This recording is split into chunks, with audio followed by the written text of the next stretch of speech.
ഉണ്ടാക്കാനായിട്ട് ഞാനിവിടെ 1/2 litre പാലെടുത്തിട്ടുണ്ട്. 1/2 litre എന്ന് വെച്ചാൽ 2 കപ്പാണ് കേട്ടോ. പിന്നെ വേണ്ടത് 2 ടേബിൾ സ്പൂൺ കസ്റ്റാർഡ് പൗഡർ. ഏത് ഫ്ലേവറിലുള്ള കസ്റ്റാർഡ് പൗഡർ ആയാലും മതി. സൂപ്പർ മാർക്കറ്റുകളിലെല്ലാം വാങ്ങിക്കാൻ കിട്ടും. ഞാനിന്ന് വാനില ഫ്ലേവറിലുള്ള കസ്റ്റാർഡ് പൗഡറാണ് എടുത്തിരിക്കുന്നത്. ഇതുപോലെ തന്നെ മാംഗോ ഫ്ലേവറൊക്കെ കിട്ടും. ഏതായാലും കുഴപ്പമില്ല, പക്ഷേ ഐസ്ക്രീമിനും ആ ടേസ്റ്റ് ആയിരിക്കും. അപ്പോൾ നിങ്ങൾക്ക് ഇഷ്ടമുള്ള ഏതാണെന്ന് വെച്ചാൽ എടുക്കാം. പിന്നെ 1.5 ടേബിൾ സ്പൂൺ മൈദ വേണം. മൈദയ്ക്ക് പകരം കോൺഫ്ലോർ ആയാലും യൂസ് ചെയ്യാം, സെയിം അളവ് തന്നെയാണ്. പിന്നെ കുറച്ച് വാനില എസൻസ് വേണം, ആവശ്യത്തിന് പഞ്ചസാരയും വേണം. ഞാൻ 1/4 കപ്പ് പഞ്ചസാര എടുത്തിട്ടുള്ളൂ. പഞ്ചസാരയുടെ അളവ് നിങ്ങളുടെ ഇഷ്ടം പോലെ കൂടുതൽ വേണമെങ്കിൽ ചേർക്കാം. ഐസ്ക്രീമിനാകുമ്പോൾ കുറച്ചും കൂടി കൂടുതലൊക്കെ ചേർത്താലും കുഴപ്പമില്ല.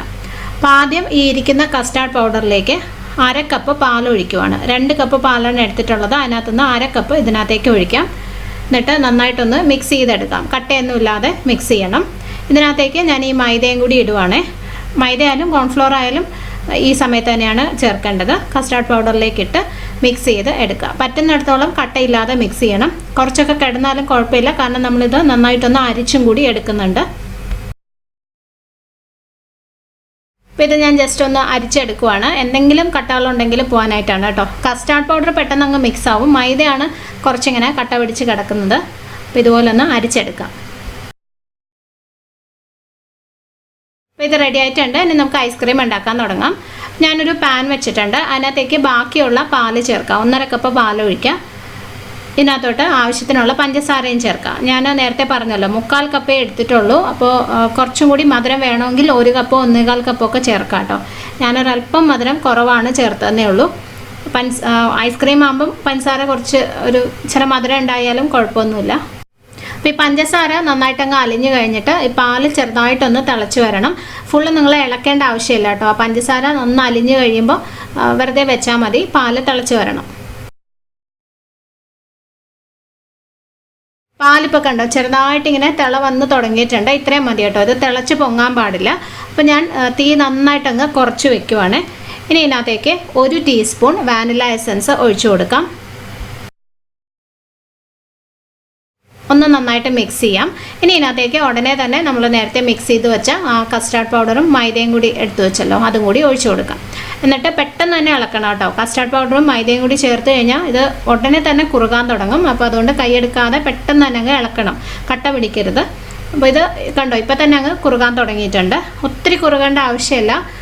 ഈ ഒരു സ്റ്റേജിലായാൽ മതി. കാരണം കസ്റ്റാർഡ് പൗഡർ കുറച്ച് നേരം ഇരിക്കുമ്പം വീണ്ടും അത് ഒന്ന് തണുത്ത് കഴിയുമ്പോൾ വീണ്ടും അത് കട്ടിയാവും. അപ്പോൾ ഈ ഒരു സ്റ്റേജ് ആയാൽ മതി. അപ്പോൾ ഇത് റെഡി ആയിട്ടുണ്ട്. ഇത്രയും കുറുകിയാൽ മതി കേട്ടോ.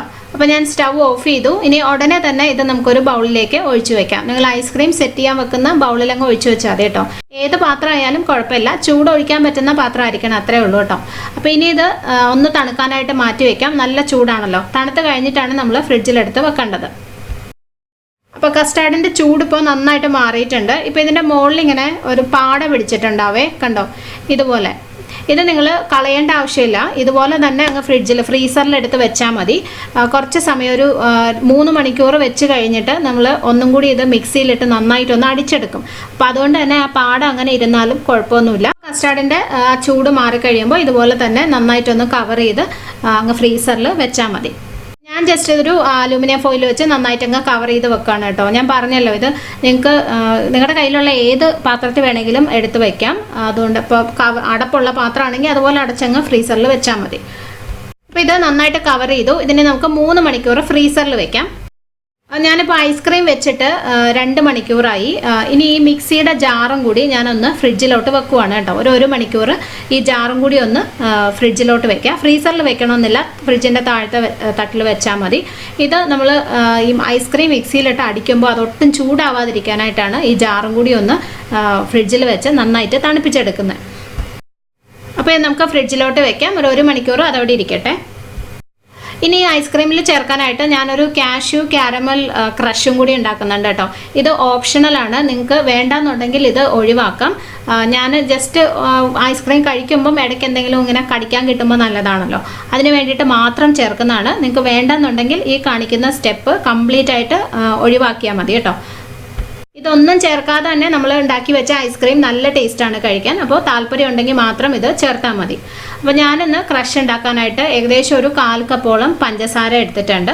പിന്നെ ഞാൻ കുറച്ച് കാഷ്നട്ട് എടുത്തിട്ടുണ്ട്. കാഷ്നട്ട് ഇങ്ങനെ ചെറുതായിട്ട് മുറിച്ചതാണ് കേട്ടോ. അപ്പോൾ അതുപോലെ തന്നെ ഞാൻ പാക്കറ്റിൽ വാങ്ങിച്ചതാണ്. ഇനിയിപ്പോൾ ഇങ്ങനെ പൊടിക്കാത്ത കാഷ്നട്ട് ആണെന്നുണ്ടെങ്കിൽ ജസ്റ്റ് ചെറിയ ചെറിയ പീസുകളായിട്ട് ഇങ്ങനെ ഒന്ന് മുറിച്ചെടുത്താൽ മതി. അപ്പോൾ കാഷ്നട്ട് ഏകദേശം ഒരു 2 വലിയ പിടിയാണ് ചേർക്കുന്നത്. കാഷ്നട്ട് പകരം നിങ്ങൾക്ക് ബദാം വേണമെങ്കിലും ചേർക്കാം. ഇനി ഒരു പാൻ അടുപ്പത്ത് വയ്ക്കുക. അതിനകത്തോട്ട് ഈ പഞ്ചസാര ഇട്ട് കൊടുക്കാം. ഇങ്ങനെ നിരത്തി ഇടണേ. പാനിലിങ്ങനെ ഒരു സ്ഥലത്ത് കൂട്ടി വെക്കാതെ ഇങ്ങനെ നിരത്തി ഇടണം. ഇനി ഇതിനകത്ത് വെള്ളം ഒന്നും ഒഴിക്കേണ്ട. ഹൈ ഫ്ലെയിമിൽ തന്നെ കുറച്ച് നേരം ഇരിക്കുമ്പോൾ ഈ പഞ്ചസാര ചെറുതായിട്ട് ഉരുകാൻ തുടങ്ങും. ഈ സമയത്ത് ഇത് ഇളക്കൊന്നും ചെയ്യരുത്, ഇങ്ങനെ തന്നെ വെച്ചിരുന്നാൽ മതി. കണ്ടോ, സൈഡിൽ നിന്നൊക്കെ ചെറുതായിട്ട് ബ്രൗൺ ആവാൻ തുടങ്ങി. ഈ സമയത്ത് ഉടനെ തന്നെ തീ നന്നായിട്ട് അങ്ങ് കുറച്ച് വയ്ക്കുക, ഏറ്റവും ലോ ഫ്ലെയിമിൽ വയ്ക്കുക. എന്നിട്ട് പെട്ടെന്ന് ഒരു സ്പൂൺ എടുത്ത് ഇങ്ങനെ ഇളക്കി കൊടുക്കുക. പഞ്ചസാര എല്ലാ സ്ഥലത്തും ഒരുപോലെ അങ്ങ് ബ്രൗൺ ആവാൻ വേണ്ടിയിട്ട് നന്നായിട്ട് ഇങ്ങനെ ഒന്ന് ഇളക്കി കൊടുക്കുക. തീ നന്നായി കുറച്ച് വയ്ക്കണം, കാരണം ഈ ഒരു സ്റ്റേജ് ആയി കഴിഞ്ഞാൽ ഇത് പെട്ടെന്ന് നിറം മാറും. നിങ്ങൾക്ക് കാണുമ്പോൾ തന്നെ മനസ്സിലാവുന്നുണ്ടല്ലോ. അപ്പോൾ കരിഞ്ഞു പോവാതെ നോക്കണം. ചെറിയ തീയിലിട്ട് ഇങ്ങനെ നന്നായിട്ട് അങ്ങ് ഇളക്കി കൊടുക്കുക. നല്ലൊരു ഗോൾഡൻ നിറമാകുമ്പോൾ വേണം കാഷ്യൂസ് ചേർക്കാൻ. ഒരുപാട് നിറം മാറിപ്പോവരുത്, ഒത്തിരി നിറം മാറിക്കഴിഞ്ഞാൽ കയ്പ്പ് വരും. അപ്പോൾ ഞാൻ ഇതിനകത്ത് കാഷ്യൂ ഇട്ടു. നന്നായിട്ടൊന്ന് മിക്സ് ചെയ്ത് അപ്പം തന്നെ സ്റ്റവ് ഓഫ് ചെയ്യാം. ഇനി ഇത് ഉടനെ തന്നെ ഒരു ബട്ടർ പേപ്പറിലോ സ്റ്റീൽ പ്ലേറ്റിലോ അല്ലെങ്കിൽ അലൂമിനിയം ഫോയിലോ എന്തെങ്കിലും അങ്ങ് ഒഴിച്ചു വെക്കാം. അപ്പം തന്നെ ഒഴിക്കണം കേട്ടോ, ഒട്ടും സമയം വെയിറ്റ് ചെയ്യരുത്, കാരണം ഇത് കട്ടിയാവും. അപ്പോൾ ഞാൻ നേരത്തെ പറയാൻ വിട്ടുപോയത്, നിങ്ങൾ ഏതിലാണോ ഒഴിക്കുന്നത്, ഇപ്പോൾ പ്ലേറ്റ് ആയാലും അലൂമിനിയം ഫോയിൽ ആയാലും ഇതുപോലെ ബട്ടർ പേപ്പർ ആയാലും നേരത്തെ തന്നെ എടുത്ത് വെക്കണം. അല്ലാതെ നമ്മൾ ഇത് ഉണ്ടാക്കി കഴിഞ്ഞ് പിന്നെ ഈ പ്ലേറ്റ് ഒന്നും എടുക്കാൻ പോകരുത്, കാരണം ഇരിക്കുന്തോറും പെട്ടെന്ന് തന്നെ അതങ്ങ് കട്ടിയാവും, പിന്നെ നമുക്കത് ഒഴിക്കാൻ പറ്റാതെ വരും. അപ്പോൾ അതുകൊണ്ട് നേരത്തെ തന്നെ എടുത്ത് റെഡിയാക്കി വെച്ചിട്ട് വേണം ഈ കാരമൽ ഉണ്ടാക്കാൻ. അത് ഞാൻ ആദ്യം പറയാൻ വിട്ടുപോയതാണ് കേട്ടോ. അപ്പോൾ ഇതും കുറച്ച് സമയം ഇങ്ങനെ ഇരിക്കട്ടെ. നമുക്കിങ്ങനെ പൊട്ടിച്ചെടുക്കാൻ പറ്റുന്ന പരുവത്തിലായി വരണം. ഇനി ഒരു 1 മണിക്കൂറും കൂടെ ഉണ്ടല്ലോ നമുക്ക് ഐസ്ക്രീം എടുക്കാൻ. അപ്പോൾ ആ സമയം കൊണ്ട് ഇതും റെഡിയായി വരും. അപ്പോൾ 3 മണിക്കൂർ കഴിഞ്ഞു. ഇപ്പോൾ നമ്മൾ നേരത്തെ റെഡിയാക്കി വെച്ച കാരമൽ കണ്ടോ, ഇതുപോലെ ഈസി ആയിട്ട് ഇളകി വരും കേട്ടോ. ഇനി നമുക്ക് ചെറുതായിട്ടൊന്ന് പൊട്ടിച്ചെടുക്കാം. ഞാനൊരു ചപ്പാത്തി കോല് വെച്ച് ജസ്റ്റ് ഇങ്ങനെ അടിച്ചൊന്ന് പൊട്ടിച്ചെടുക്കുവാണ്. അപ്പോൾ ഇതുപോലെ ആക്കി എടുത്തിട്ടുണ്ട്. ഇതിപ്പോൾ ഇച്ചിരി കൂടുതലുണ്ട് ഞാൻ ഉണ്ടാക്കി വന്നപ്പോൾ. നമുക്ക് ആവശ്യത്തിന് ഐസ്ക്രീം ചേർത്താൽ മതി. ബാക്കിയുള്ളത് നിങ്ങൾ ആ ഒരു കുപ്പിയിലിട്ട് എന്തെങ്കിലും അടച്ച് ഫ്രിഡ്ജിൽ വെച്ച് കഴിഞ്ഞാൽ പിന്നെ പുഡിങ്ങോ ഇതുപോലെ കേക്കോ എന്തെങ്കിലുമൊക്കെ ഉണ്ടാക്കുമ്പോൾ യൂസ് ചെയ്യാം. അപ്പോൾ ഇത് നമ്മൾ 3 മണിക്കൂർ മുന്നേ ഫ്രീസറിൽ വെച്ച ഐസ്ക്രീമാണ്. ഇതൊന്ന് സെറ്റ് ആയിട്ടുണ്ട് കണ്ടോ, ഇതുപോലെ ആയിട്ടുണ്ട്. ഇവിടെ ഫ്രീസറിൻ്റെ തണുപ്പ് പോലെ കുറച്ചും കൂടി ചിലപ്പോൾ കട്ടിയാവും കേട്ടോ. അങ്ങനെ ആയാലും കുഴപ്പമൊന്നുമില്ല.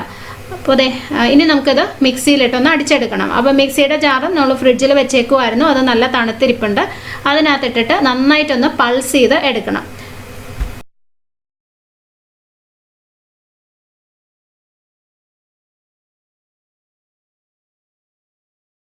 നമുക്ക് ഒരു 1/2 മിനിറ്റ് നന്നായിട്ടൊന്ന് പൾസ് ചെയ്ത് എടുക്കാം.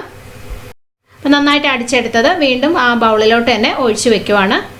ഇത് നിങ്ങൾ മിക്സി അല്ലാതെ ബീറ്ററിൽ വെച്ച് അടിക്കുവാണെങ്കിൽ കുറച്ചും കൂടി ക്രീമി ആയിട്ട് കിട്ടും കേട്ടോ. അപ്പോൾ എല്ലാവർക്കും പക്ഷേ ബീറ്റർ ഉണ്ടാവില്ലല്ലോ, അതുകൊണ്ടാണ് ഞാൻ മിക്സി യൂസ് ചെയ്തത്. അപ്പോൾ ഇതിനകത്തോട്ട് ഇനി നമ്മൾ നേരത്തെ റെഡിയാക്കി വെച്ച കാരമൽ ക്രഷ് ചേർക്കുവാണ്. ആവശ്യത്തിന് ചേർക്കാം, കുറച്ചൊക്കെ അങ്ങ് താഴെ പോകും, അത് കുഴപ്പമില്ല. അപ്പോൾ ഇത് നമുക്ക് വീണ്ടും സെറ്റ് ആവാനായിട്ട് ഫ്രീസറിൽ വെക്കാം. ഒരു 6 മണിക്കൂറൊക്കെ വെച്ചാൽ മതി. അപ്പോഴേക്കും ആവശ്യത്തിന് സെറ്റായി കിട്ടും. ഒത്തിരി അങ്ങ് കട്ടിയാവേണ്ട ആവശ്യമില്ല. 6 മണിക്കൂറൊക്കെ കഴിയുമ്പോൾ ആവശ്യത്തിന് ഒന്ന് സെറ്റായി വരും, അത്രയും മതി. അപ്പോൾ ഇത് കവർ ചെയ്ത് ഫ്രിഡ്ജിൽ വയ്ക്കാം. അപ്പോൾ നമ്മുടെ ഐസ്ക്രീം ഇവിടെ റെഡി ആയിട്ടുണ്ട് കേട്ടോ. ഞാനിത് 6 മണിക്കൂർ കഴിഞ്ഞ് എടുത്തില്ല, അടുത്ത ദിവസം രാവിലെയാണ് കേട്ടോ എടുത്തത്. കാരണം രാത്രി ആയിരുന്നു. അപ്പോൾ പിന്നെ ഞാൻ എടുത്തു കഴിഞ്ഞാൽ ഇവിടെ ലൈറ്റ് കിട്ടത്തില്ല. അപ്പോൾ അതുകൊണ്ട് പിറ്റേ ദിവസം രാവിലെയാണ് ഞാൻ എടുത്തത്. അപ്പോൾ നിങ്ങൾ എടുക്കുമ്പം ഇത് ഇച്ചിരി കട്ടിയായി പോയെന്ന് തോന്നുവാണെങ്കിലും പ്രശ്നമൊന്നുമില്ല. ഒരു 5 മിനിറ്റ് ഒന്ന് പുറത്ത് വെച്ചാൽ മതി.